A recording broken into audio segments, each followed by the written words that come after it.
She cat's here somewhere.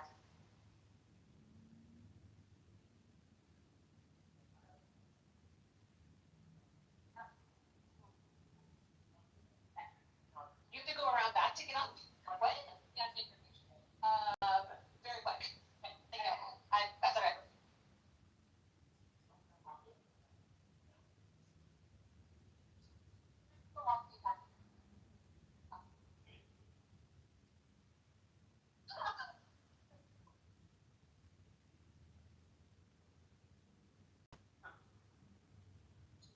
She was gonna go up there and say hello. No. She said she wanted.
All right, Sam, we're gonna get going.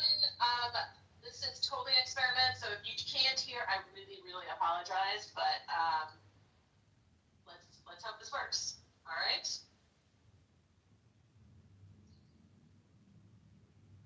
And awesome, thanks, Sean.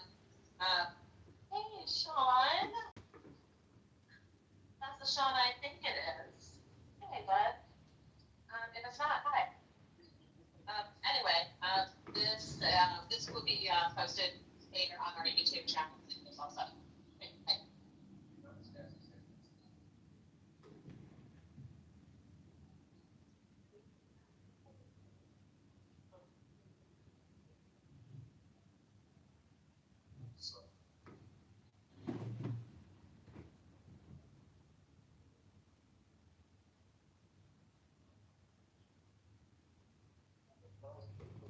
Hello, Moto.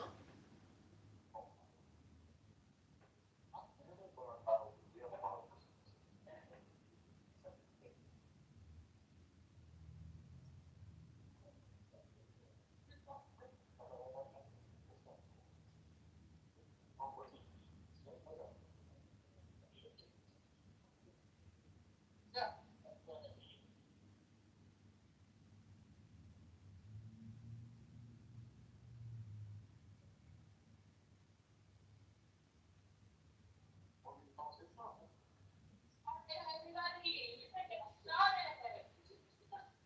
There you go. Quiet your conversation.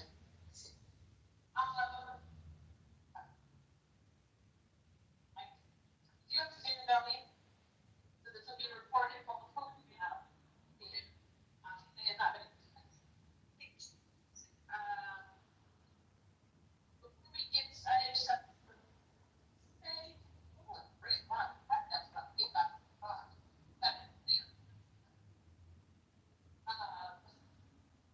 We do have a lot of people here. Thank you, Keegan.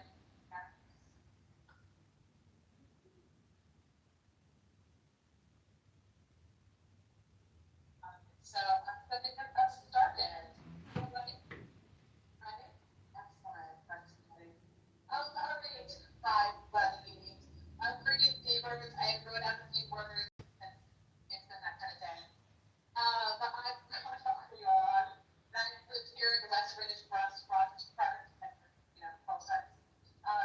Community for over 20 years. I'm the founder of the Westridge Action Network. We started in 2017 when neighbors wanted to gather to connect together to protect each other from what we thought would be an onslaught of Trump enforced ICE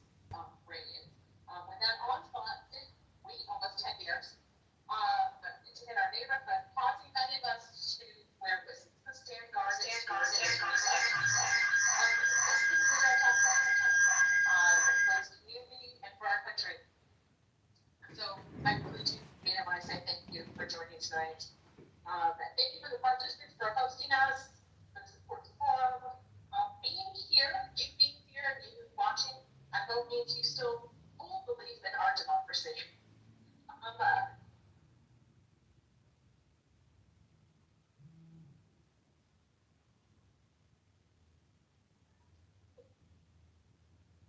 Last year, our stalwart leader, Jan Schakowsky, announced her retirement. And the West Ridge Action Network held 3 meet and greets over the summer where we met over a dozen candidates. Tonight, along with the West Ridge Community Organization, so thank you, Evelyn and Pamela, for helping me and working with me on this forum. We present a forum who we believe are these top 6 candidates who confirmed to be here in attendance. We picked 7 because this forum of 15 people would take all day.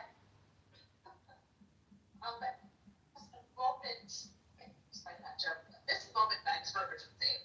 So for our leaders, we need our leaders to be urgent, protecting and rebuilding a democracy we can be proud of. For community members to stay and become engaged and holding our elected officials accountable. I'm also a district counselor, so I know a thing or two about holding people accountable and being held accountable. The candidates, by being in attendance, have agreed to ground rules, which I will sum up to be: don't be assholes. I'm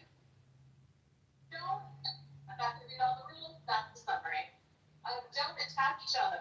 We want to hear what you are going to be doing for us. We want to know how you are going to be in community with us and how you will govern with and for us. We are excited to have this forum moderated by Vic Duffy.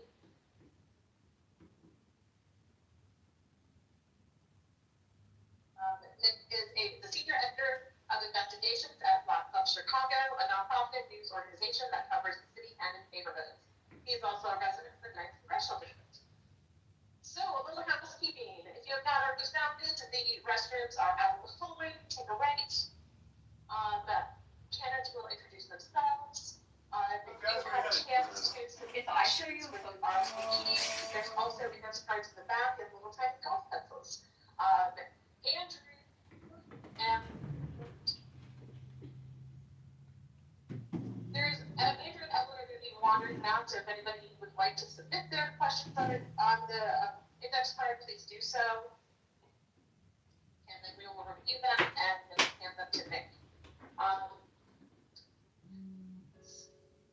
Please hold your applause to the end of each segment, especially if you stand somebody up on the stage. There are people in this gym and watching over Zoom who still do not know who they're going to vote for. So please don't drown out those people who are trying to make up their mind today. At the end of the evening, if you can, please stay and hold up the chairs. This is a volunteer event, so thank you so much. One last thing, early voting in person and by mail begins February 12th, and you can already request your vote by mail ballot if you go to the Chicago Board of Elections website. And with that, I'm going to turn this over to Nick.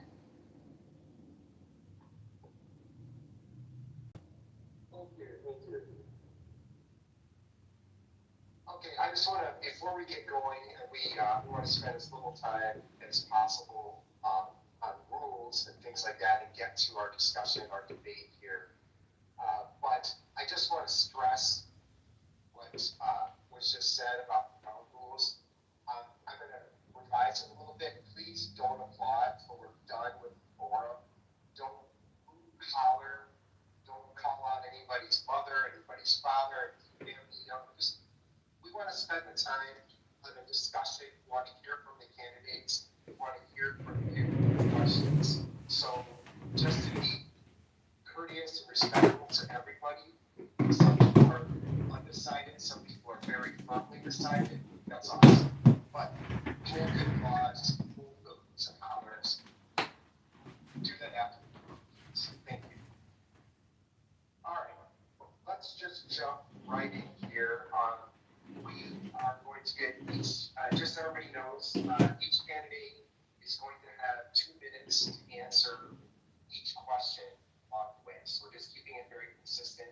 And Pamela front has volunteered to be a timekeeper. You all can't see that, but that's important for the candidates. So keep an eye on the timekeeper if you end up getting long-winded or so you can go She will inform you, and then I don't want to use your computer. Here you go. Whistle, and I'll cut you off if I have to, but I don't know. So let's get started by asking each of the candidates to introduce themselves, and we're going to start by going in alphabetical order, and then at the end with summary statements, concluding remarks, going in the reverse. So.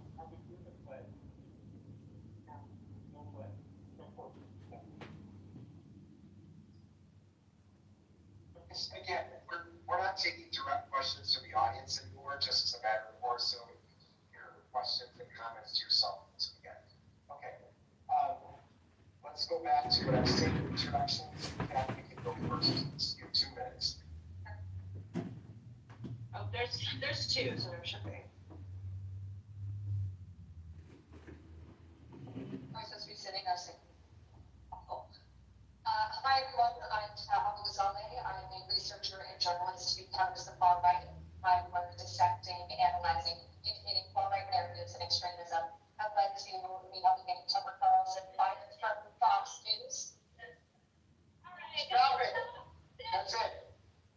We ask you to refrain from commenting. We ask you not to be an asshole. You violated both of them in the first minute. I've got a few extra seconds.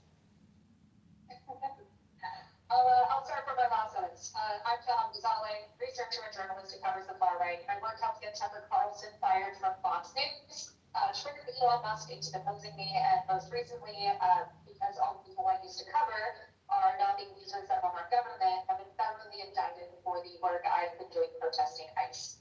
I decided to run for office because I felt like many of our leaders do not take the threat of the far right seriously. And I know that because I and my colleagues have been with them about where this moment would lead. And now we are here. I also decided to run, not just because of my track record fighting and winning against fascism, but because I think we can do politics differently. For one, we use our campaign resources to not just reach voters, but materially improve their lives. Our campaign office in Rogers Park and Blood, doubles as a mutual aid hub, and our events often serve dual purposes to help feed and clothe around the community. We are also lucky to be the only campaign in this is 75% supported by small dollar donations, with the most individual in-district donors of any campaign. It has been a crazy ride, and thank you so much for anyone who supported it.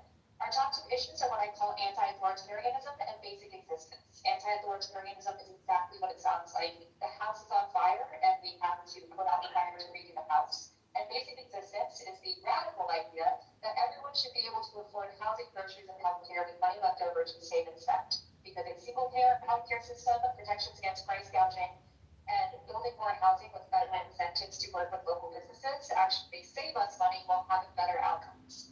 Chicago is where my family started our life in America. It is my home, and I will do everything in my power to continue fighting for it as I have been. I want a representative for my entire life to put everything on the line to protect us, and I think that's what we deserve. I often say we deserve good things, and we don't have to settle, and that is the thesis for my campaign. If anything we talk about here hasn't answered any of your questions, please come to me after this forum. I used to cover Nazis for a living, so it is impossible to affect me. Thank you.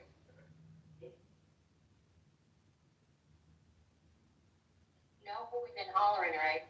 Thank you. But you can laugh. All right. Hello, everyone. My name is Bushra Abdullah. It's great to be here this evening. I currently serve on the Board of Education for Skokie School District 73 and a half. This is the Zoom planning that I have to hold as well. My story is incomplete without my parents' story first. My parents came to the United States from Karachi, Pakistan in the 80s, and in pure immigrant fashion, with a $20 bill and lots of dreams. They built their life in Illinois 9, brick by brick. My dad is a small business owner, my mom is a teacher, and growing up, I attended the top and bottom right public schools in this congressional district. And it was the differences in those education systems I saw growing up that became a guiding principle for me. It literally changed my life. So now when running for the U.S. House of Representatives, the top 3 priorities I'm hoping to advocate for is 1, Medicare for all, universal health care. It's the logical mode for our country to adopt to, and there's a reason why from the 33 modern countries in the world, all of them have it except for us. Second is supporting immigration with a clear path to citizenship. Folks who come here on a work visa, who find themselves getting laid off overnight with no notice.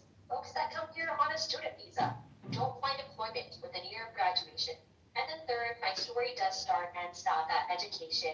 It's increasing federal funding for public education, so your zip code doesn't determine the quality of life and access to education your family receives. I'm the only candidate in this race with experience in the public, private, and nonprofit sector, so that means I know how to do three things: how to manage budget, problems, and people. I'm looking forward to getting to know all of you with just facial expressions and no clapping or anything. And thank you all to the Westridge Action Network for hosting today. Have great fond memories here at Warren Park Fieldhouse, including every August 14th and 15th, Pakistan and Indian Independence Day, respectively.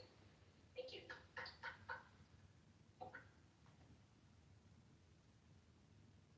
Good evening, Westridge. Frank, the responses. I can tell you're excited. My name is Phil, and I am not a politician. I do have a lifetime of service. I was an FBI agent for 21 years. During those 21 years, I led the hospital's negotiation teams. I fought terrorism and public corruption. But my start did not begin with the FBI. My service began in 1988. You may recall, I'm glad to see so many folks from Moms Demand Action. Thank you for being here. That the first school shooting in America took place in Bloomington, Illinois. A deranged woman went into a classroom, opened fire, and set fires. In the course of her escape, she crashed her father very nearby, and she held the family hostage. That was my family. I was shot in attempted disarm this woman for a game. And nearly killed. I struggled for my life in the hospital for weeks. And just before I left the hospital, the doctor who saved my life sat on my bedside. I'm a researcher and journalist. I have never stopped working to keep families, children, and communities safe. That journey took me to that now. It took me to law school here in DePaul. It took me to Kansas. It took me to New York City. It took me back here home. My parents grew up in this district. They met on the Foster Avenue bus. I came back here to raise my family. I am in this race because there is nothing more important than saving our democracy, including this administration. I look forward to your support during this.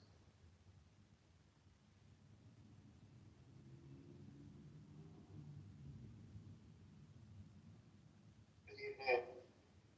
My name is Daniel Biss. I have the honor of serving as mayor of Evanston, and I'm running for Congress to fill the extraordinary shoes of Jan Schakowsky because, you guys, we are in an emergency. We are in an emergency, the likes of which would have been hard to believe even had it been described to us 6 months ago. Fundamental attacks, our neighbors being kidnapped, people being shot by federal agents in broad daylight, the core of our alleged values being dismantled before our very eyes.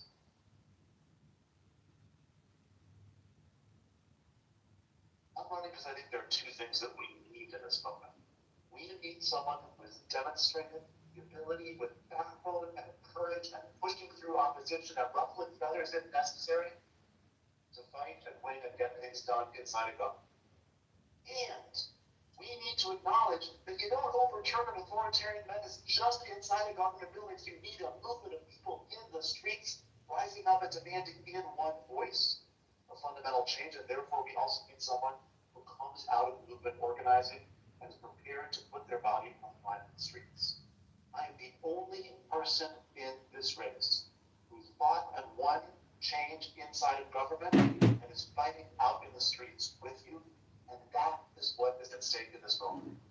Perhaps that's why Jan Schakowsky gave me the extraordinary honor of endorsing our campaign. I take that very, very seriously because of what she has represented for this whole community, throughout her career of service. We need someone who can follow that legacy.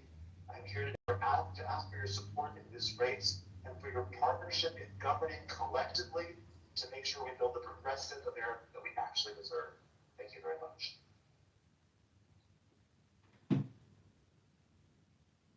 Please hold off the comments there. No, we said you're on. Thanks. You want to be up? No. Well, good evening, everyone. I'm State Senator Laura Fawn. I thank you so much for being here tonight. I probably served as a state senator in the 9th district for the past 7 years, and I was in the Illinois House for 6 years before that. We are in a pivotal moment in our nation's history. Our families are under assault by this administration. Our families who are currently living on the economic edge. I am the only candidate in this race who has taken on and won some of the biggest fights against the biggest special interests in our state and in our country. 15 years ago, when my husband was driving to work, he was hit head on. As a result of that accident, we were lucky to survive, but we were buried in hundreds of thousands of dollars in medical debt because of the fact that our insurance tried to cancel our policy. But they picked a fight with the wrong woman because I made making it right my life's work. And in the Illinois legislature, I've been named the most effective senator in our state, only second to our Senate president. This is a time of action. We need people who do the work, not just talk about the work, but actually get it done. I've been named Legislator of the Year by dozens of groups, including disability groups, mental health groups, environmental groups. I've also been, as I mentioned, named one of the most effective senators in our state. I passed 190 laws that most likely have improved your life. With that, I have 100 endorsements from colleagues that I currently work with or used to work with because they know the quality of my work. They know that I am out here working to make your life better. And that is exactly what I want to do when you send me to Washington. I have to stop there. So thank you so much.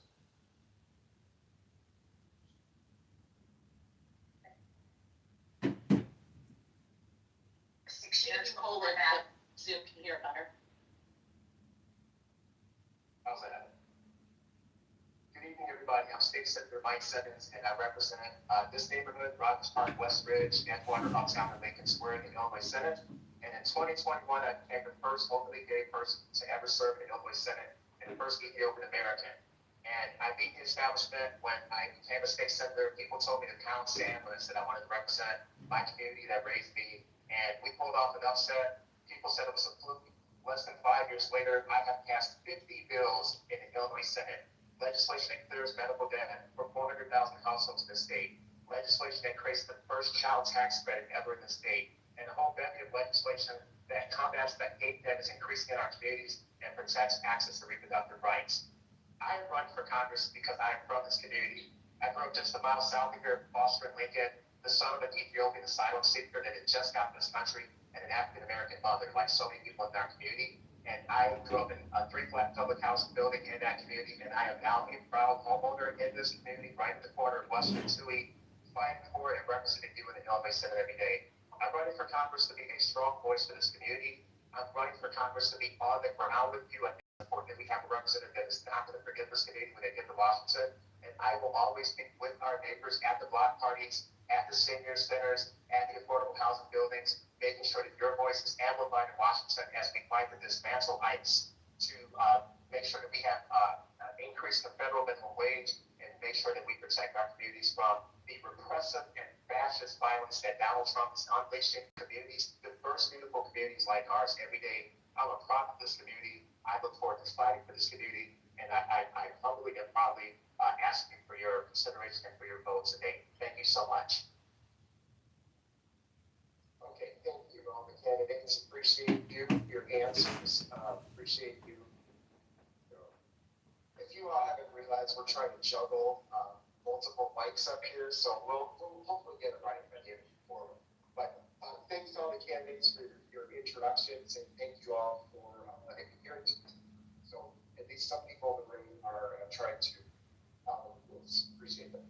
All right, let's just dive right into some of the issues here and some of the things that have been talked about already in this race. It's expensive to campaign for office, especially for federal office. So can each of you tell us here who are the sources of your campaign money?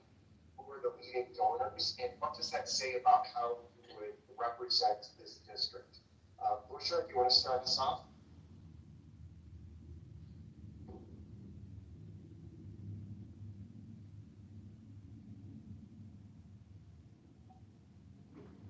The funders and sources of money for my campaign can be answered in one word: the people. But for my remaining 1 minute and 50 seconds, I will add a bit more color and say that most of the donations that I've received, a lot of it are from net new donors, people who have never donated to a political candidate before. So when I talk about increasing civic participation, yes, voting is one thing. Yes, being election judge is one thing. But people who are financially able to give to a candidate who never have before is inviting people to the mold and the beautiful way, I guess, everywhere, and the ugly way that campaigns function. And unfortunately, unless you're independently wealthy, you have to kind of raise that money on your own. What I am proud to say is every single couple's max I have earned has come from the state of Illinois, and 80% of that has actually been from Illinois' 9th congressional district. So it's not just the people, but it's the voters. And that means I'm declining any corporate PAC, special interest PAC, bully PAC, and third, fourth adjective PAC related to any other group whose interest is beyond the voters and the people of Illinois' 9th congressional district. And also I'm competitive, if I say it again, it's a great summary where my campaign funds come from. Thank you. Okay, but who's your top donor? Who are your top donors? Names of people. That'd be great. Sure. We want specifics. Oh, okay, sure. I'll name some of the people. So first is we have the Rana family. They own the Sahara Healthcare nursing home centers in Morton Grove, and they live in Morton Grove as well. We have folks in the Wilmette neighborhood. We have the Ahmed family, and we've had siblings from that group that have also given the couple's max contribution. We have had let's see, I'm trying to go down the calculus. I mean, I can name some are smaller. My smallest donation is 50 cents, actually. So shout out to that. That came in an envelope from a 4-year-old. Thank you. Appreciate it. Thanks for the specifics. Phil, do you want to go next? Well, just interject it. I think it's great you're all standing up. You don't, in my opinion, you don't have the obligation to do that, but proceed as you see fit. Thank you for this question. My campaign, as you might imagine, not being a politician, not having private campaigns and donors who I have associated with in the past, or my friends and family, like you, and I have no problem naming the top 25 donors to my campaign. Are you ready for this? I'm just going to give last names. Andrew,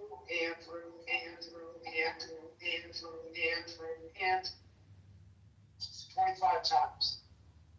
I come from a large family, in the middle of 7 kids. I was my mother's favorite, but I started with my family. My wife and I invested in too. We wouldn't ask our friends, our family to do this without us putting our own pocketbook behind it. Money needs power in our political system. You know that. You know that that is what's one of the things that's wrong. It's the way that our map, this map, this gerrymandered map that has Westridge with Algonquin. This is a map that was designed by politicians to pick voters. It's part of the problem. The money in politics is part of the problem. And in this race, there's a lot of money going around from national groups that are helping decide this race. You need to take the power now. I do have association with one political action committee. Very proud of it. The only endorsed candidate for Congress in Illinois by the Brady family, by Jim and Sarah Brady. I walked the halls of Congress with in 1988. Sarah wrote my law school application recommendation. And I'm very proud that they endorsed me, and I would be very proud if they would provide financial support, which I don't expect.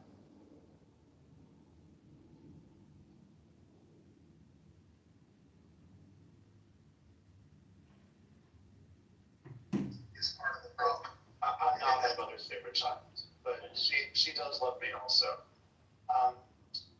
I am proud to be supported by individuals across this district who I've worked with, who support my agenda, who've seen me in the fight and believe in me. I don't have my donor list memorized, it's all public information. Thinking about some of the people who've given the legal maximum in Evanston are, like, for example, Chuck Lewis has been working hard to advocate for reparations on the local level, and I think is impressed by my work on that issue. Or Joe Rockford, who's a passionate environmental advocate and is excited about my work on that issue. I don't accept corporate PAC money. I proudly accept labor PAC money, and I'm proud to have supported a number of labor unions, some of which have financially supported my campaign as well, including being endorsed by the AFL-CIO of Illinois and the Chicago Federation of Labor. But I do think there's two things here that are really important. Number one, it's really important that we have candidates who are accountable to our community. I am the only one among the top tier candidates. Most of the money comes from Illinois. The only one. That strikes me as important. But additionally, we can talk about how much the system stinks all we want. We need to fix it. In Evanston, I fought to create and successfully created public financing for mayoral elections. It's the only public financing for any elections in Illinois. I created it. It benefits anyone running against me, but it's really important. And we have to actually do more than talk about how money is polluting politics. We have to fight and win to reform our system. I've done that. And when you send me to Congress, I'm going to do it again.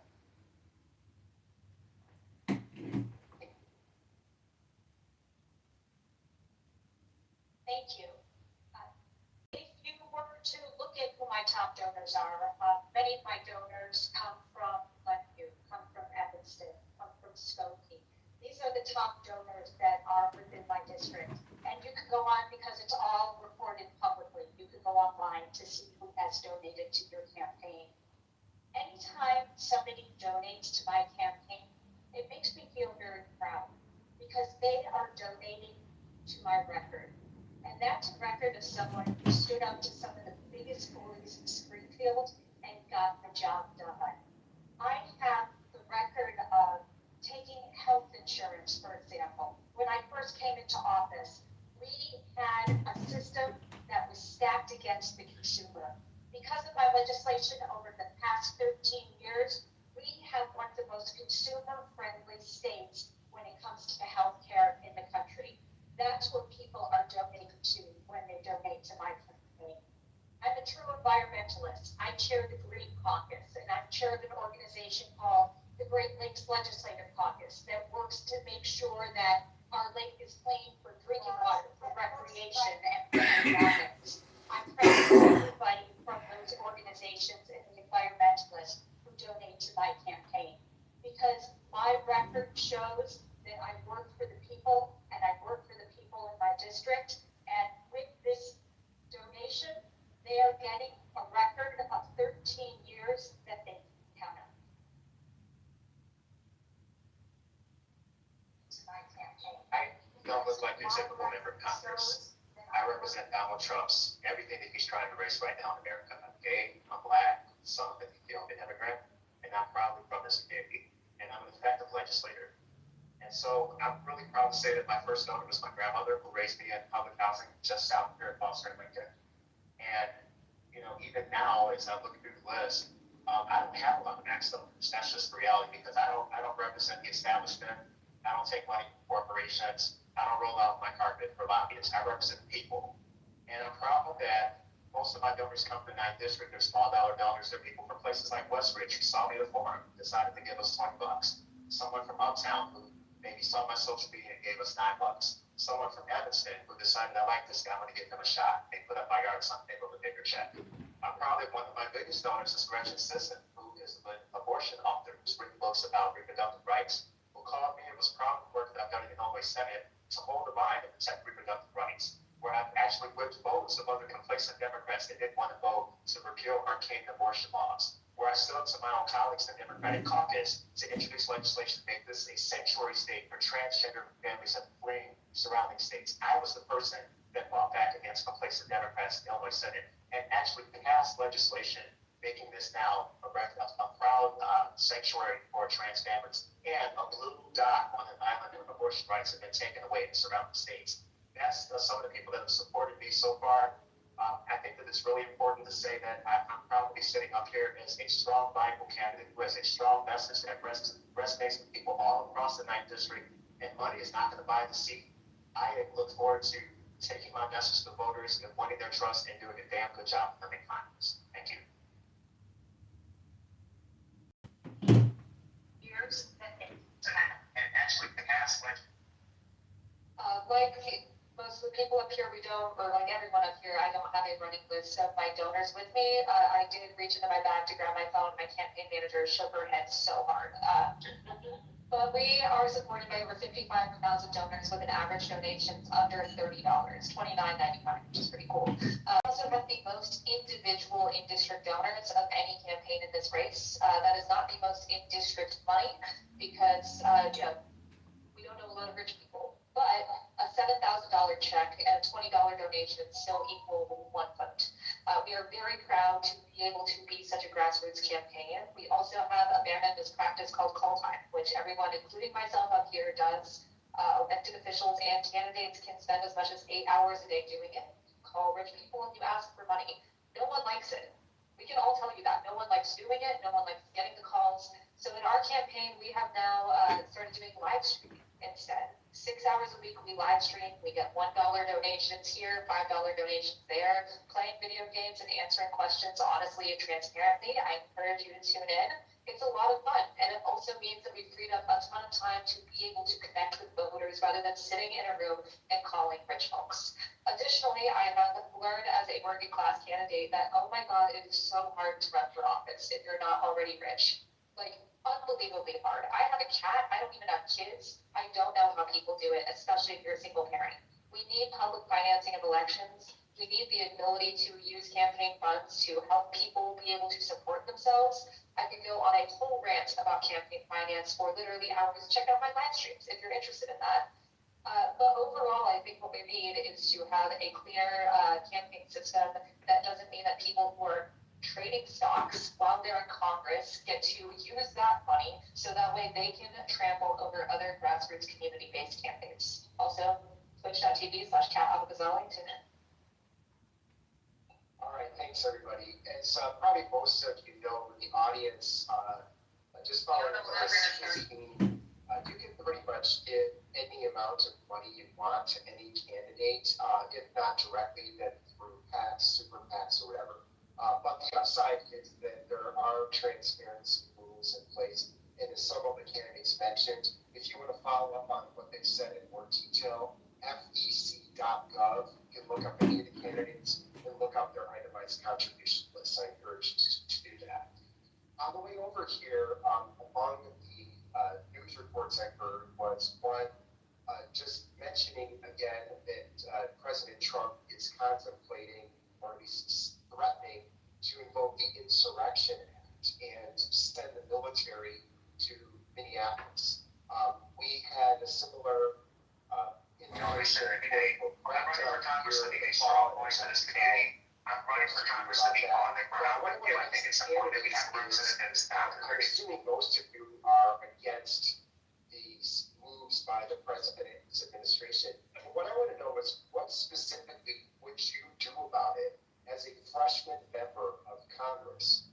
There is a presumption of hope, probably among this group, that the midterms will turn out better for Democrats than the last election did, but there's no guarantee of that. So what exactly would you do as a rookie member of this large, complicated, often dysfunctional body? What would you do about it to address the use of federal forces to send people in and do these immigration roundups. Proceed. And let's start this time with Laura.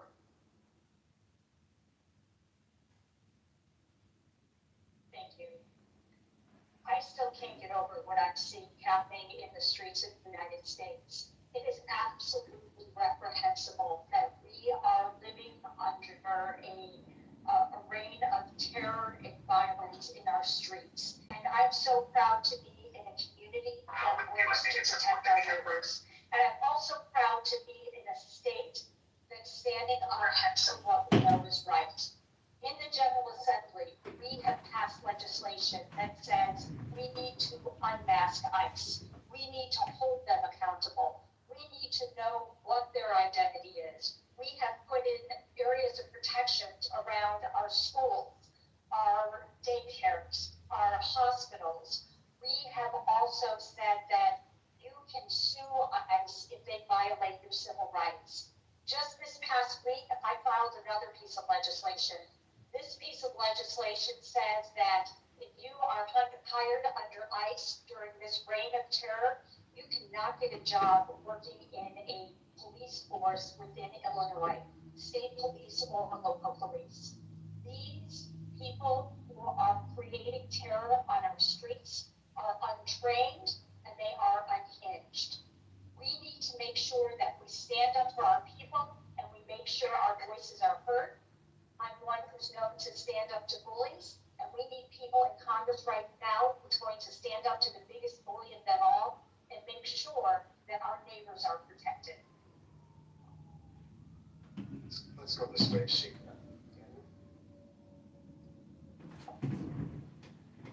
So the question is, what would we do in Congress about this, right? What would you do as a member of Congress, a full-ranking member of Congress? What specifically? Right. First of all, we ought to abolish ICE. There is no reason to have this military-style enforcement entity. It ought to be gone. That's my position. That's what I'm going to fight for in Congress.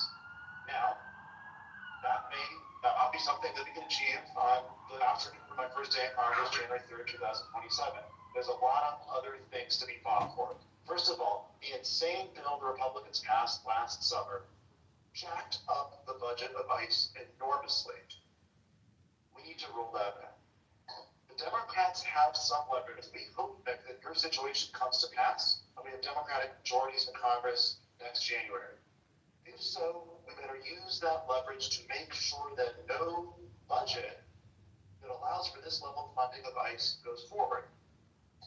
Even if Democrats don't take back the House, God forbid, we saw in the last few months the Democrats still have some leverage because of the filibuster. Again, we ought to use it to roll back ICE funding. By the way, the congressional oversight function is critical here. We ought to be impeaching these people. In a halfway normal situation, when an ICE agent murders someone in cold blood in broad daylight on the street, there would be an internal investigation inside of DHS to handle accountability. Obviously, they can't be trusted to do that. That's why Congress has to investigate and impeach, and those impeachments have to go up the chain of command.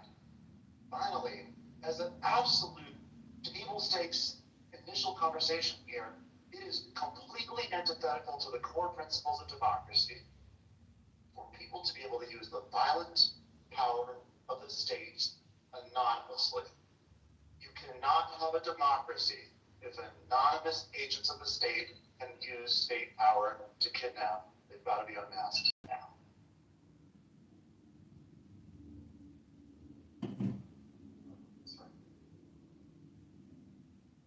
This is not the Justice Department that I work for. This is violence and intimidation being used by the administration to really tear the core on democracy. And he is also tearing at the very agencies that are there to uphold, to support our democracy. When I see this, I think about accountability. The second part, our constitutional responsibility in our Congress is not just to pass bills, it's to hold accountable and have oversight. So who we send to Congress at a time with the largest potential turnover of new Congress people is going to be critical. have experience rescuing people from crisis, people who have experience fighting corruption and terror, which is the perfect intersection here of what we're seeing this administration do. And here's the hopeful piece, is that our court systems still work. That well-captured, narrated evidence brought to our courts around this ICE action will provide for accountability. We need to continue to do that.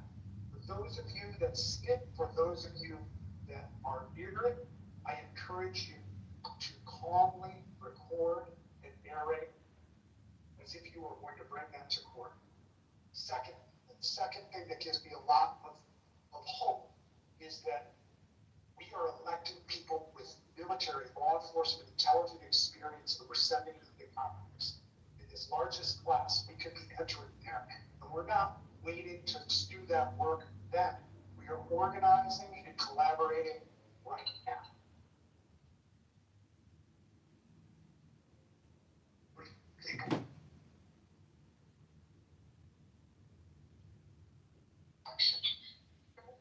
We have to abolish ICE as an institution. ICE as an institution was only created 23 years ago, and there was a world in which this country did not have ICE. It is unnecessary, it is racist, and it targets our most vulnerable communities and families. Second, we have to ban private-owned detention centers. There are people who are profiting off of our neighbors getting kidnapped and being disappeared and then unaccounted for. Third, we must protect birthright citizenship. The Trump administration is intentionally playing on people whose birthright citizenship is, if they were born in this country, they are born a U.S. citizen, they are American. That is something that the Trump administration is also attacking at play. And then third, we must invest in judges. Due process is not being followed right now. We need more judges in the civil office of right now. And as a daughter of immigrants, I mean, I can't even explain how deeply personal this is. Every single time I see a picture, I see a video, it reminds me that that could have been my dad, that could have been my mom. And the murder of Renee was atrocious and it was horrendous, but that was not the first time ICE killed someone. She just happened to be white. And if that's what the turning point was for us and Americans to wake up about the Trump administration's crackdown on immigration, well, we still don't have healthcare and access to quality public schools. That is a mismanagement of funds, and it's with our taxpayer dollars. We all have blood on our hands. We should be disappointed, and those are the three things I would focus on once elected to the U.S. House of Representatives. Thank you. Immigrants, it is racist. I think we have a lack of imagination right now in the Democratic Party and in Congress as a whole. Look, there are legislative things that I want to push. Abolishing ICE, that being top of my priority list. In fact, one of the few things I think we can work on Republicans with is limiting Customs and Border Protection's jurisdiction from the 100 miles of any international border, that includes Lake Michigan, by the way, to say 5 or 10 miles, as those representatives' constituents are devastated by ICE, even in red states. But we aren't going to get a bunch of progressive legislation through under this president, with the courts the sham that they are, with the president threatening to suspend midterm elections. We need to be more creative. And I personally believe that anyone with power, platform, or privilege, and that especially includes members of Congress, some of the most powerful people in the world, they need to be willing to put everything on the line. And we have seen that here in Chicago. I've been protesting at the Broadview ICE facility where our neighbors are taken. I might have seen some of y'all there too. The first time I went, there was not a single elected official there as people got beaten as they got taken into that facility. Over the next few weeks, actually, 2 of my fellow candidates joined us. And so thank you for that. We got tear gas together. It's a bonding experience. But this should not be the exception. We're lucky that in this race, people want to abolish ICE, but we need representatives at all levels of government being willing to put everything on the line, being willing to call a point of order every 30 seconds if it stalls the Republican agenda. I don't care if it's rude. We are beyond the manners here. We need impeachments. We need trials. We need to sign onto the Rome Statute so Kristi Noem can be tried at The Hague. And I'm not exaggerating here. I'm sure many of you have had personal encounters with ICE. I know I have. I know my hands are feeling a little shaky. It's scary, but we need actual action. And you know I'll put everything on the line because I'm on the phone all the time, guys. This is exhausting. But we're going to get through it. I probably saw some of you during Operation Neighborhoods when ICE invaded our neighborhood, flew over West Ridge in helicopters during October. I was patrolling in front of a Mexican-owned supermarket at Western Chase as ICE thugs broke the windows of one of our neighbors at Western Tui, dragged him out of the car, and left his car sitting there with the windows broken. I think about my dad, how he came from Ethiopia under similar circumstances where his brother, my uncle Wobisha, was disappeared by the government, and we never heard from him again. And I saw that happening right here in West Rogers Park. This is a national emergency. And I would submit to you that of everybody in this race, I have the most genuine degree of sincerity about the fight that it's going to take to dislodge ICE from our federal government. It absolutely means abolish ICE at a minimum. But it means fighting tooth and nail with committee chairman who've been in power for 30 years, as I have done in the Illinois Senate, to defund this agency, to take the $170 billion out of ICE that was put there by the big stupid bill and put it back into Medicaid, put it back into Pell Grants, and put it back into housing where we need it to be. And it means coming to Donald Trump. It means raising articles of impeachment against him, Kristi Noem, Peter Hegseth, and Marco Rubio, and throwing them in prison where they belong. That's what the fight is going to require from anyone that must be represented in the 9th district, given how diverse our district is. And as a product of that diversity, and as a product of this community, you better believe that I have the passion in me to fight that fight because I remember what they did in our neighborhood. I remember our neighbors right now who are still traumatized, our neighborhood-owned businesses that won't open because they're afraid that they're going to get snatched up. Is why in the Illinois Senate I have brought forward legislation that would create a $50 million recovery fund, a small business restoration grant for those businesses that have been harmed by these ICE raids, because people need to start thinking about them before these things happen and not after the fact. And I am a legislator that has walked that walk. Okay, thanks everybody. We're not going to spend a whole lot of time in Washington, but there are a couple other things that members of the audience want to hear from you on. I don't have to remind everybody that there's been a lot going on in what we in America call the Middle East. I'm going to ask each of the candidates up here to tell us what foreign policy initiative in the United States would you most like to change, and how would you do it? Again, as a freshman member of Congress, what exactly would you do? Daniel, why don't we start with you? We'll go on that one this time. We go that way last time? I think we went that way. We'll start with you and then go this way.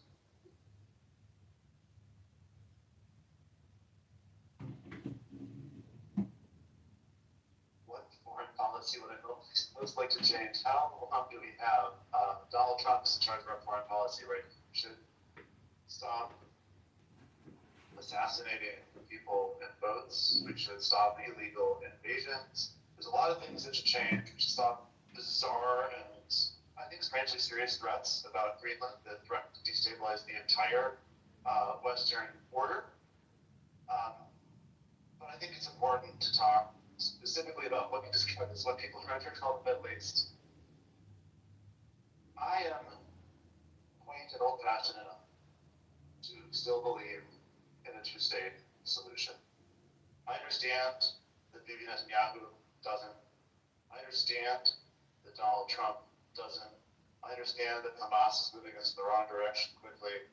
I also believe fundamentally in the legitimacy and authenticity of both the Jewish and Palestinian people's claim to that land, the legitimacy of their belonging there, and their fundamental rights as human beings to safety, to human rights, to self-determination, to autonomy, and to peace. U.S. foreign policy is not helping. It's not helping.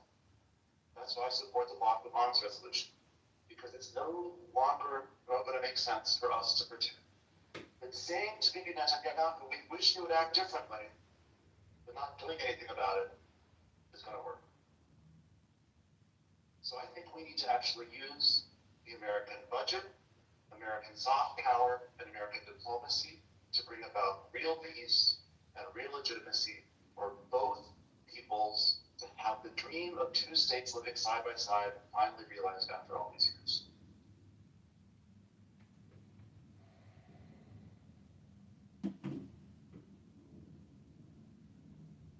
Thank you. When I turn on the TV or watch the news and see what's going on in Venezuela with, as Mayor Fisk had mentioned, with the blowing up of ships, or the president wanting to take over Greenland, I think to myself, why does he want to control another country when he's not doing such a great job being the leader in ours? That's where we need to step up, and that's what we need to talk about. We need to look at this military budget and see how it's being spent. Because I'm spending a lot of time knocking on doors right now, and what people are talking about are the bread and butter issues of economics. I can't tell you how many doors I've gone to where people have said to me, I can no longer afford my insurance plans. People have said to me, I'm afraid I can't put food on my table.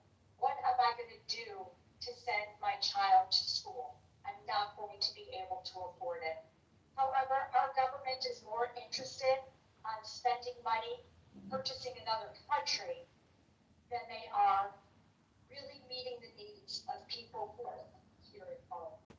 I too believe in a two-state solution where people in Gaza and people in Israel can live with self-determination, in safety, and in dignity. But I think where I differ from my colleague is I do not believe in tying Israel's hands right now, because I've been to Israel. I've been in the bomb shelters. I've stood on the borders, and I've seen the threats coming from the other side. And it's very difficult to determine what is protection and what is not protection. And I think that's what we need to focus on. Israel has been our colleague and our friend in the Middle East for 80 years, and it's important that we keep that relationship. You know, as the first generation American son of an asylum seeker from Ethiopia, I really think that the contrast between me and other folks in this field is that I have a whole different point of view on this that is global, that understands the implications of U.S. foreign policy and what it does to people around the world.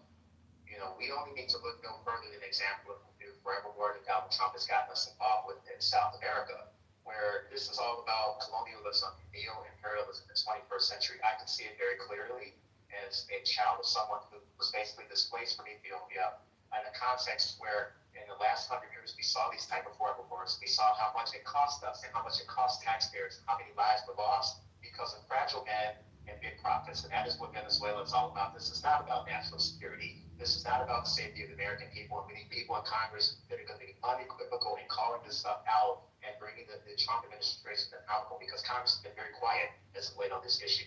I also think, and this is part of my platform at MikeSenders.org, we absolutely have to have moral clarity about the fact that there is a genocide that is happening in Gaza. I cannot sleep at night thinking about tens of thousands of families that have been separated from each other, children who are starving, people who have been bombed to death. And that is why I would strongly support Congressman Delia Ramirez's Block the Bombs Act so that we can deal with this crisis. And we see that there are crises like these that are happening in places like Sudan, where there's an ongoing genocide, and we don't hear anyone in Congress talking about this. That is a disgrace.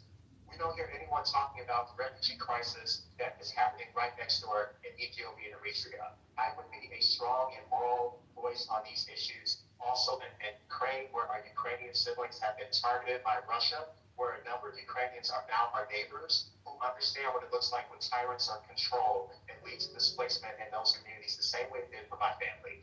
And so the 9th District is full of immigrants. I look forward to being a proud champion for moral clarity in U.S. foreign policy so that we do the right thing around the world and make up for the injustice past. Separated from each other. Children. I'm Palestinian. I don't look like it. The blonde is a dye job, but my father is a refugee. He was born stateless. My family and started their life in Chicago, which actually has the largest Palestinian population in America. But what I'm about to say is not because I'm Palestinian. I have this really radical view that I think we should follow our own laws, and I'm tired of pretending like this issue is complicated, that this is thousands of years of complications, because it's not, guys. It's not just for Palestine and Israel. Every civilian deserves safety. No child deserves to starve. Any war criminal under any flag deserves to be held accountable for their actions. And when it comes to Palestine and Israel specifically, we need recognition of Palestinian statehood, because no solution, which should not also be dictated by America, by the way, should have people who live there, but we're not going to reach any solution unless both parties are able to negotiate as equal partners. I did that in less than a minute. And that's what I think we should be doing in the thing that we refer to as the Middle East. I do really love that phrasing. But we also have, we have created a storm of chaos, not just in this administration, but over the last 50 years, as we've invaded countries for oil, as we have been trying to expand an imperial project that never seems to go anywhere, that we've sacrificed millions of lives, American and much more people abroad, for the sake of greed. This money needs to be going to making America better, not everywhere else in the world worse. And I also think one of the most important things we can do with foreign policy is the restoration of USAID, of ensuring that the aid that we were supplying the world with, it doesn't just help people abroad, it helps us too. When the world is healthier, we are healthier. When the world is safer, we are safer. And that will be a #1 priority for me. In America, but So, first and foremost, legal law is in place that means the United States federal government won't give a dime of our taxpayers to any entity, state, or country that is in violation of humanitarian law.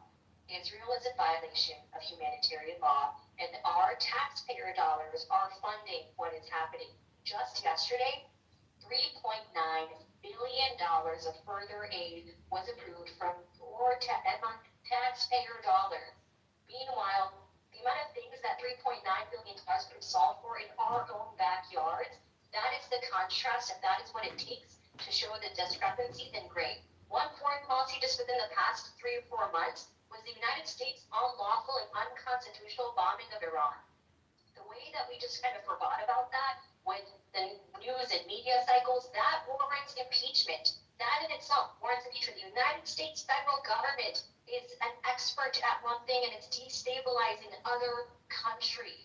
And we're seeing right now that whether it's the unlawful invasion of Venezuela, whether it's the unlawful invasion of Iran, and this goes both ways. In the same breath, when advocating for the genocide that's happening in Sudan, in Congo, we should also not trade with the United Arab Emirates. I'll say it, they are equally as harmful in disrupting and the murder and the unlawful killing of black and brown bodies. It does not just start and stop at Israel and Palestine, but it is that playbook that we see around the country, and I'm tired of people being killed being political. Like, to me, it's like, that's bad, and we're paying for it. So, leaky law winning, which means in that example, Russia is the aggressor and the perpetrator, so we still should and continue to offer aid to Ukraine in that example. Thank you.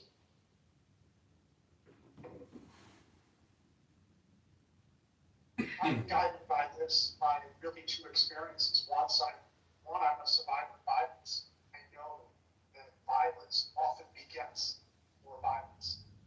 I also spent 21 years working in national security and going and rescuing people from some of the dangerous places in the world, and working to build teams, alliances with foreign governments, with other agencies. And what I'll tell you, to answer the question, what can we do as Congresspeople? Again, you need to arrive with a plan. As a single Congressperson, a single voice, you're not going to have much sense. But arriving in Congress with like-minded Congresspeople who have a vision for peace.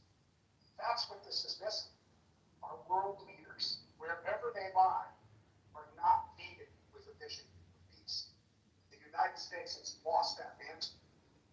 We have retreated from every major international body that influences peace. We've been kicked out of the UN temporarily because of our unlawful acts. We are using the same strategy that we are using right here in this community to threaten black and brown communities. We're using that same strategy of violence and intimidation. It's no way to foster peace. And it's no way to gain any kind of mantle of influence for the problems that we do need to address. Climate change, global economies, free trade, healthcare. We are wasting and squandering billions of dollars on things that produce nothing, create pain, suffering. The only way to remedy this is to win this midterm election. Will coordinate a strategy to hold this administration up. All right, thanks, everybody. We could spend, and should spend much longer time on the United States' place in the world. But there are a bunch of other issues we want to touch on here, we have questions about. One of the many reasons I would argue that Donald Trump was reelected was that he promised to bring more affordability to more people. Raise your hand if you're against affordability. I didn't think so. So what exactly can you do about it? And again, given all you have passed, you've had a lot of great answers, thoughtful answers, but I think everybody wants to hear what you can do as a member of Congress about all these issues. But let's talk about the affordability issues specifically, not what you are in favor of, but what do you think you can actually do to impact what is a very complicated set of issues that leads to pricing and leads to all of our grocery bills going up, our housing costs going up. We'll get to healthcare in a minute, but what exactly can you do as a member of Congress to impact affordability? Phil, do you want to start us out? You just finished, but go for it. Sure. Well, let me finish where I am.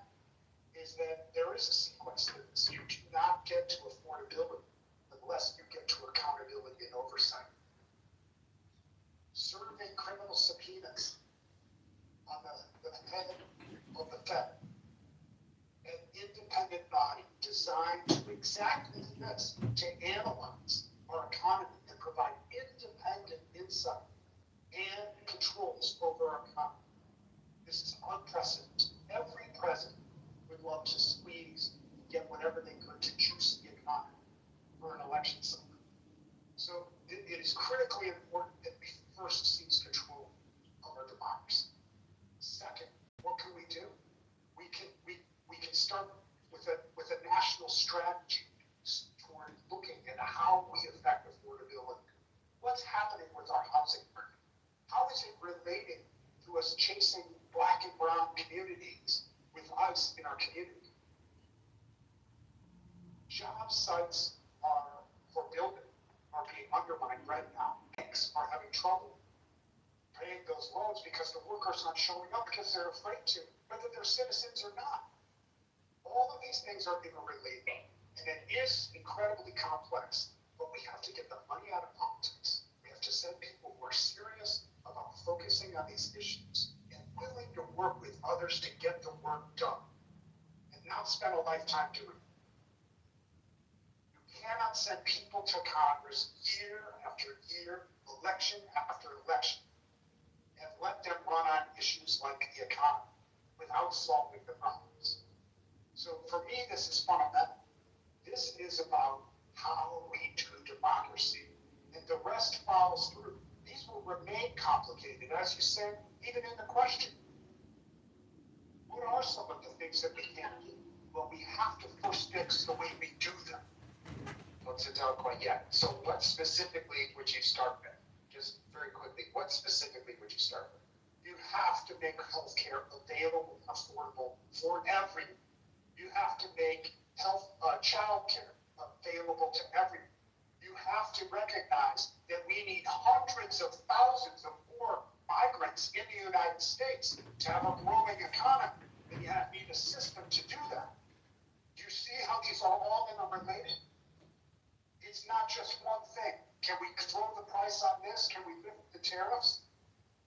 Okay, so that was several counts. Can I start with one? Okay, thank you. Appreciate the overtime. I'm gonna force everyone into overtime, if we need to. So specifically, what would you do on affordability? Don't force me into overtime, please. So, first, thank you, Phil, for closing with it. It's repealing Trump's unlawful tariffs. The cost of tariffs come back on everyday American people. When the cost of goods go up, because a lot of our things, even if they're made in America, those resources come from other countries. The increase of those prices is coming onto the backs of everyday Americans. First, repeal those tariffs. Second, it's banning price gouging. I know price gouging sounds like a buzzword, but let me paint a picture for you. Instacart, which a lot of people use to get their groceries, in a 2-mile radius, 5 different people were charged 5 different prices for the price of a dozen eggs. That should be illegal. That is unlawful, and that is a great example of how corporations are profiting off of us. So while billionaires continue to line their pockets and members of the House continue to invest in stocks and also line their pockets, it's the everyday Americans that get left behind. It's bought versus unbought right now, and that's why having a member of the House that is unbought is so necessary. So it's banning congressional stock trading as well. It's diversifying and increasing. So right now, only 5% of U.S. government contracts go to women.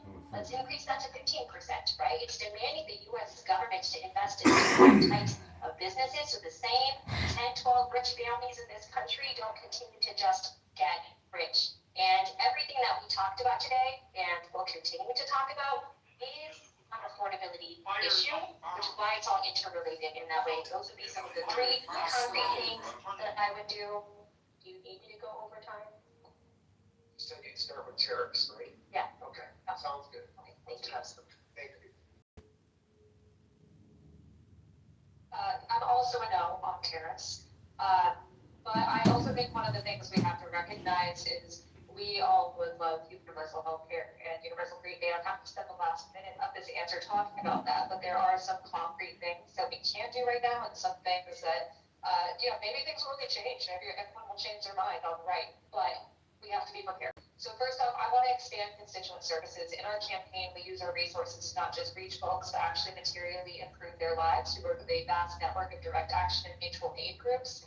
We help people find shelter. We quote them. If you need, some spare Narcan, come into our office. You can pick it up, no questions asked. We need to make constituent services even more expansive. There is money set aside for constituent services in every office, no matter who the president is. And so we can use that for a public service campaign, so people know that they exist in the first place, know who to call if they can't get their social security check or if their cousin is picked up by ICE. And then also institute a chat feature to make it more accessible, because who nowadays likes to stay on voicemail for 2 weeks? Additionally, we need to be playing hardball on budgets and on votes. I feel like a lot of Democratic leadership is allergic to the idea of leverage. Just yesterday, only 57 Democrats voted no on a bill that would cut funding from the UN, the IRS, and add funding for more military operations and for more war crimes overseas. And I would have also voted no on that. As far as what I would like to see, we need a Marshall Plan for the government. We need abundance, not associated with Ezra Klein, just abundance. We are the richest country in the world. There is no reason anyone should have medical debt. There is no reason someone should have to quit their job because it's cheaper to do that than to have 2 parents working because you have to take care of a kid. We need to be investing in every part of our country. All of these issues are inextricable from each other. Climate, education, housing, groceries, healthcare, protections against price gouging, universal healthcare, and building more housing with federal incentives to work with local companies, like I said, saves us money. Okay, that's a lot. So where would you start? Again, where would you start? Tariffs and constituent services. Thank you. Maybe things will really change. Maybe everyone will change their mind on the right. I just think about growing up in public housing just a mile away from here, and I think about my mom staying up late at night as a single mother, trying to make hard to decisions between paying for rent to keep her salon open in Rogers Park for buying healthcare for her 2 kids. And I don't think that's right in our community. I don't think that it's right in our neighborhoods of Rogers Park, West Rogers Park, Westbridge. There are so many people that struggle like this who shouldn't have to make these kind of decisions. I think about growing up, there are some folks that are running in this race that talk about SNAP. I know what it's like to live on a food stamp because there were times when that was the only way that my family was going to eat as a child. And so I have a deep sense of urgency on these issues around economic insecurity and why in Congress I would bring forth legislation to raise the minimum wage. We haven't done this in 20 years. It's ridiculous. No one can live on $7.25 an hour. We need to raise the minimum wage to $25 an hour. It is in my campaign platform and Mike said that word. I will fight for that. I would also introduce legislation that would create universal health, universal child care in our country. I have a proposal in my platform that talks about this under the economic security section. We've got to do better by our parents out here. And think about my mom struggling to take care of her kids, struggling to keep the lights on. And in America, we can do a lot better than this. What we need is people in Congress who have the backbone and have the lived experiences to understand what it is like to grow up this way. And will do everything that they can to make sure that the next generation doesn't have to experience that. I would also bring forward legislation to break up the private equity firms that continue to buy single-family homes in the 9th District as far away as Algonquin and Crystal Lake and right on down in Evanston, Skokie. Private equity firms are marking their territory right now. We got to fight back. I want our communities to remain diverse and affordable, and it's going to take a real fight with big corporations to make that happen. My life story is anchored in fighting these big corporations that took advantage of my mother and my family, and that is a large part of why I'm running for Congress, is to fight for those folks. It's going to take a real fight with Thank you big for this corporations. question. Economics is the bread and butter issue. And many of my colleagues up here mentioned things. I had a conversation with a man yesterday who owns a small business, and he's afraid he has to shut his doors because his prices have gone up so much because of the tariffs, and his premiums for insurance have gone up so much that it's unaffordable for him right now. One of the issues that we really need to focus on is affordable housing. There was an article that came out not too long ago that said the first time a young person now may be able to afford their first home is at the age of 40. And that is completely unacceptable. We need to be creative. Right here in Illinois, I passed legislation to create the Cook County Trust Fund. What this fund does is it allows us to invest in properties that are available for lower income before the venture capitalists can purchase those properties and hike up the rent or sell those properties for a price that is unaffordable to most people. We also need to look at healthcare. And yes, I truly believe in Medicare for all. But I've also done some creative things here in Illinois by passing rate review so our Department of Insurance can reject rates that are too high. I also passed legislation that says nobody's healthcare dollars and premiums can go towards a CEO's bonus because this is getting out of hand. Another thing, increasing the minimum wage. If you are working full time, there is no reason you should not be able to support your family. And we also have to look at tax credits, the earned income tax credit and the child tax credit. Those need to be increased so our low income friends and neighbors have more money in their pockets so they can put more food on their tables. Okay, so you would start with affordable housing. Okay, and Mike, I'm sorry, you missed, you would start with increasing the minimum wage, or where would you start? Just summarizing it. In terms of the minimum wage, I mean, in terms of addressing affordability, in a big one. in the first 10 days of Congress, I would bring forward 7 bills that would address a rent freeze for our housing, that would create universal child care, that would raise the minimum wage, that would also bring grants to our small businesses, that would crack down to a billionaire tax on big corporations and billionaires that don't pay for their capital gains offshore. They continue to use those as tax havens. We can take that money and put it back into housing and healthcare. Okay, there one, I was asking for one. Okay, got it, right, fair enough. Dan, Remember when you preached us for following the rules in here? Bunch of politicians, you can't trust this thing. Okay, I'm gonna also break the rules and give a two-part answer. Part one, I want to talk about affordable housing because every affordability-related issue you're going to run run into the same problem, which is powerful interest and the need to be willing to ruffle feathers to make something happen. I've lived a career on the line as mayor of Evanston fighting for affordable housing so that it would become legal to build housing for public school teachers to afford, or for the nurses and firefighters who work in our community to be able to afford, to change the zoning law so that would become a possibility. People told me, fight's not worth it. You're gonna piss off too many people. It's too hard. But I stayed in it, and we're gonna get it done. I say that, first of all, because that willingness to be in the fight is critical, but also because that specific approach could be taken to Washington.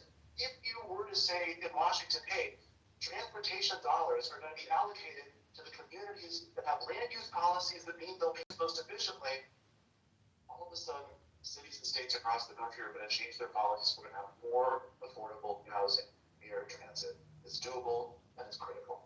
But second of all, I want to back up a little bit on this affordable issue, if I could, and say we've watched for 50 years of big corporations have gotten bigger and more consolidated, used their monopoly power to come after us, and labor unions have shrunk, and the balance of the power has moved. And that's why we have billionaires in control. That's why we have this affordability crisis. I'm proud to be endorsed not only by the AFL-CIO in Illinois, the Jansen House, but by Senator Elizabeth Warren as well, because I've been in this fight that we need to go to Washington, enforce our antitrust laws, tax the very wealthy, and rebuild a strengthened labor movement for a 21st century economy to shift power back in the hands of working people. Okay, so you broke it with the two parts. Where would you start? Just to recap very quickly, where would you start? I will return back to following the rules and say, by definition, what I said first is where I start. All right.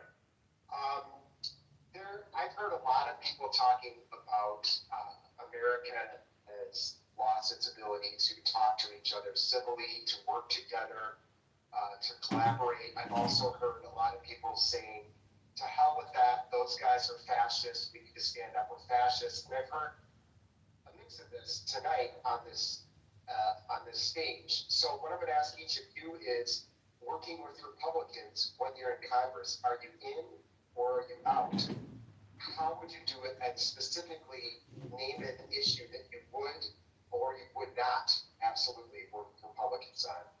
Let's start with you, Daniel.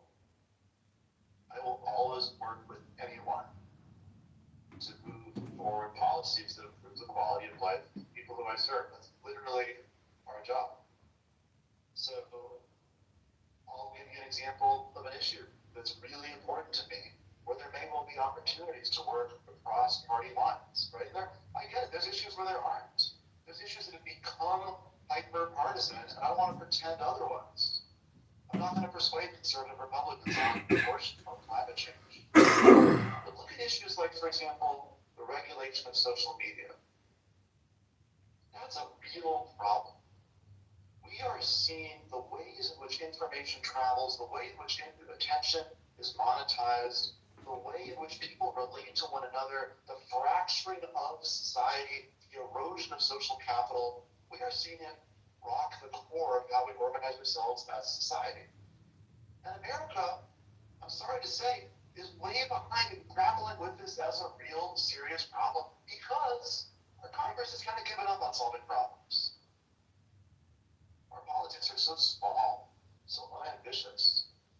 They see this fundamental problem in the middle of our society, and they kind of say, well, hopefully someone else does something about it. That is an opportunity to do good, and it's also an opportunity to build coalitions that might not be obviously visible, because it's on an issue that affects everyone, where the concerns are severe and intense and emotional, and the partisan battle lines haven't yet been drawn because the solutions haven't yet been thought.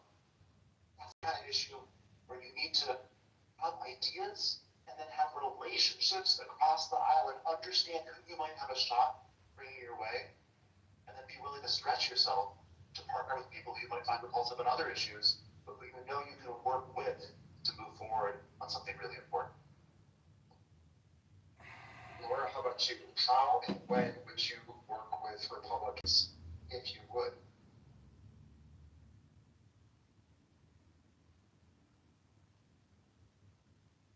Wasn't intentional, Thomas. Big time.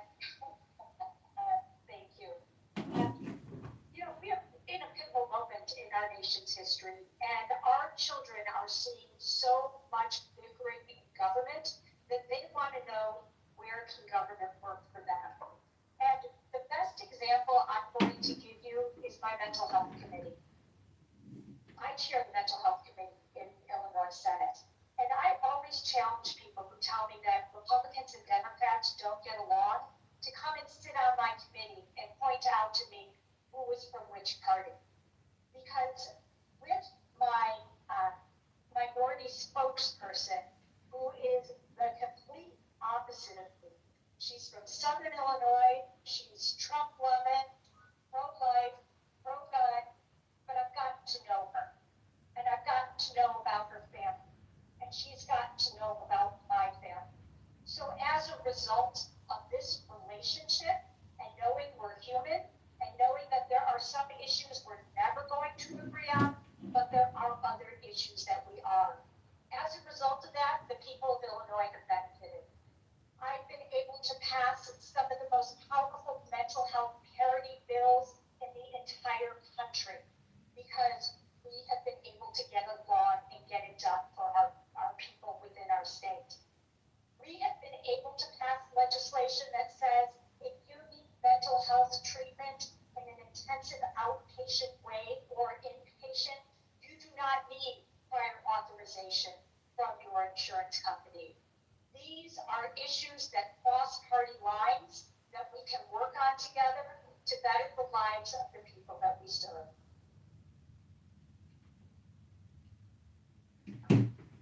I think this is a really important question. Congress is a broken institution because so many people are so concerned with punching someone in the mouth and getting likes and not solving real problems for people in our communities.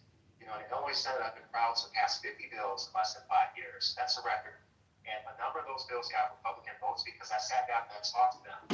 For example, I passed legislation in the area of public transit that removes ridiculous requirements that those that are seniors have to keep going in every 2 years to certify they're a senior, or for folks that are disabled to have to go in every 2 years to certify that these things are ridiculous that we put these requirements on people. And so would you believe that was a fight in the Illinois Senate? I had to fight to get that bill called for hearing because lobbyists didn't want to do it because the transit agencies don't want to do things differently.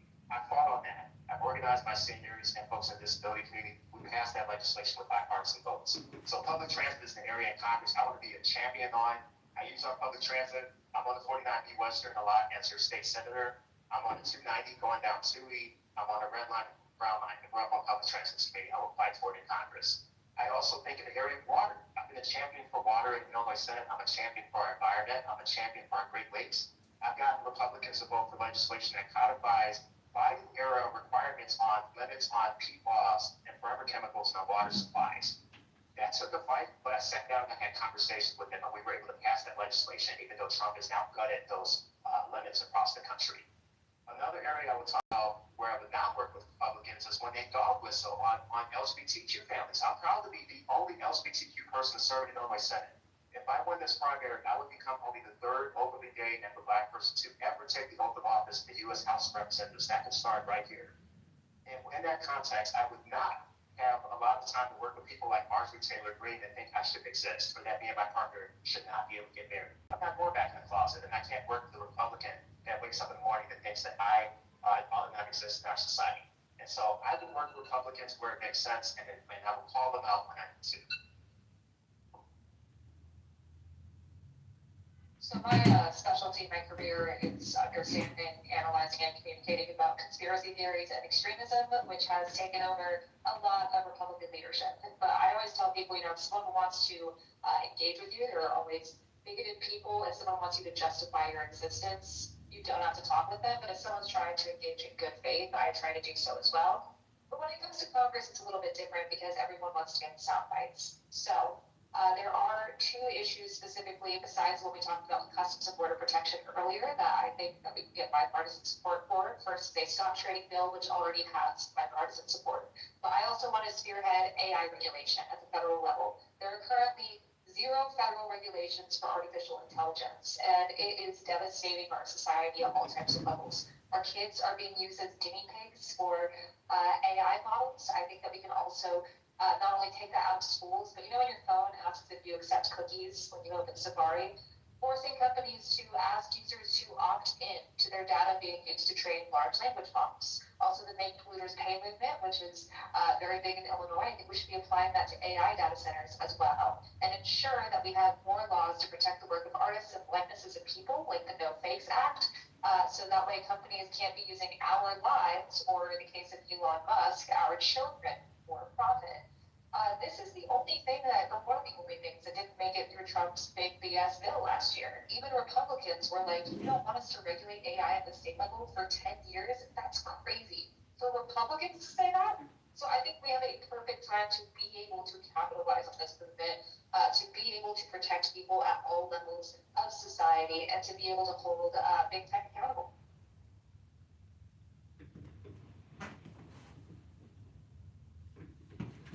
So I've knocked doors in Uptown and in Crystal Lake, which is about 70 miles apart. And even though it's mostly been in the Democratic parts of those districts, the Democratic primary, may as well be knocking and talking to those that are Democrats and Republicans, right? That is how different some of the thoughts, opinions, and beliefs are. And I found that the what of what everyday Americans want is actually the same. But the how of bringing them on board is where it differs, different talking points. So to me, I'll never compromise on my values and stuff. I will always be someone that stands true. What Republicans call illegal aliens, I call my neighbors, right? While Republicans are obsessed with the woman and what she does with her body, I believe in a woman's right to choose. There are some places where that compromise just fundamentally cannot exist. But I would never want partisanship to get in the way of progress. And I'll give you the Marjorie Taylor Greene example. Yes, she's anti-Semitic, she's homophobic, she's Islamophobic, but we saw her stand up to demand the release of the Epstein files, one of the only ones from her party affiliation to do so, right? We saw her vote for an amendment that would prevent further military aid to Israel. That, an example, is something that I would be willing to do as well if it's not popular within the party. What I would work with Republicans for is, one, it's increasing options for public funded education, and not only the K through 12 level, but college education, trade school. We see that the Republican Party wants American first workforce. Great. Let's invest in a pipeline to help make that happen, because we're in the worst job market and economy that our country has ever seen. Folks saying it's worse than the 2008 crisis as well. I would also work bipartisanship lines and laws to invest in safer communities and taxing billionaires to their fair share. Republicans like lower taxes. I would argue I like lower taxes too, right? It's so expensive to live these days that I think that would be a bipartisanship issue that would benefit both Democrats and Republicans. Thank you.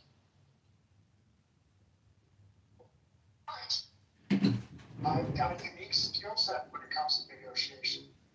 As a hostage negotiator, I've worked with people who have fundamentally disagreed and have a very different idea of what the outcome should be. In the most dire of circumstances, when life has been on the line, I managed to still bring peace. I run a consultancy called Pax. It's peace in mind. We have folks from conservative, liberal, gay, workforce, military, intelligence, psychiatric, and counseling backgrounds. On one team to be able to respond to other people's crises. What we have going for us at this moment is our diversity and our humanity.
Hmm.